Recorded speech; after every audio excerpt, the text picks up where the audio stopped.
Arautos de uma era melhor.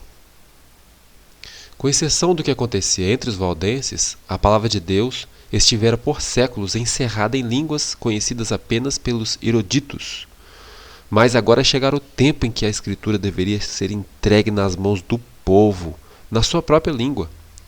Os dirigentes papais, como os fariseus de outrora, tornavam sem efeito o mandamento de Deus com a sua tradição. John Wycliffe foi o arauto da reforma não somente para a Inglaterra, mas para toda a cristandade. Ele estabeleceu uma grande luta pela liberdade civil e liberdade religiosa.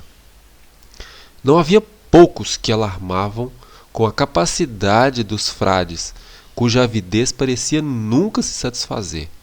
Os monges e sacerdotes de Roma, diziam eles, estão nos comendo como um câncer.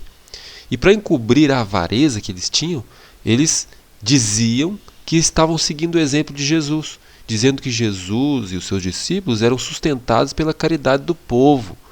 Então Wycliffe começou a escrever e publicar folhetos contra os frades, porém não tanto procurando entrar em discussão, mas sim despertando o espírito do povo para a Bíblia e para o autor da Bíblia.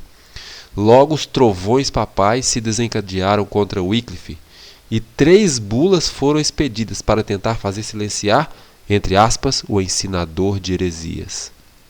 Wycliffe, a exemplo de Jesus, pregou o evangelho aos pobres. Ele não ficou contente apenas com espalhar luz nos lares humildes em sua própria paróquia. Ele concluiu que a Bíblia deveria ser levada a todas as partes da Inglaterra. Para isso, organizou um corpo de pregadores, homens simples e dedicados, que amavam a verdade e queriam pregar. Esses homens iam por toda a parte da Inglaterra, ensinando nas praças, nas ruas, nos atalhos do interior.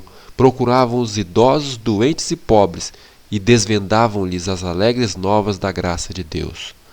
Mas a maior obra da vida de Wycliffe deveria ser a tradução da Bíblia para o inglês. Muitos obstáculos havia a vencer na realização dessa obra. Wycliffe achava-se doente e sabia que poucos anos lhe restavam, e havia a oposição muito grande que ele teria que enfrentar. Mas animado pelas promessas da palavra de Deus, ele foi avante sem intimidar. Concluiu por fim o trabalho, a primeira tradução da língua inglesa que já se fizera da Escritura Sagrada. A palavra de Deus estava aberta para a Inglaterra. O reformador, ele não tinha medo agora da prisão ou fogueira, colocara nas mãos do povo inglês uma luz que jamais se extinguiria.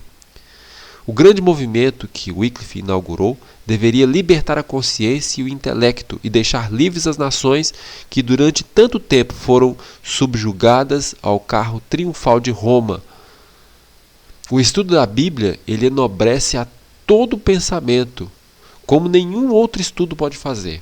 A Bíblia dá estabilidade de propósitos, paciência, coragem e fortaleza, aperfeiçoa o caráter e santifica a alma. O espírito dos homens então foi dirigido para a palavra de Deus, havia tanto tempo esquecida.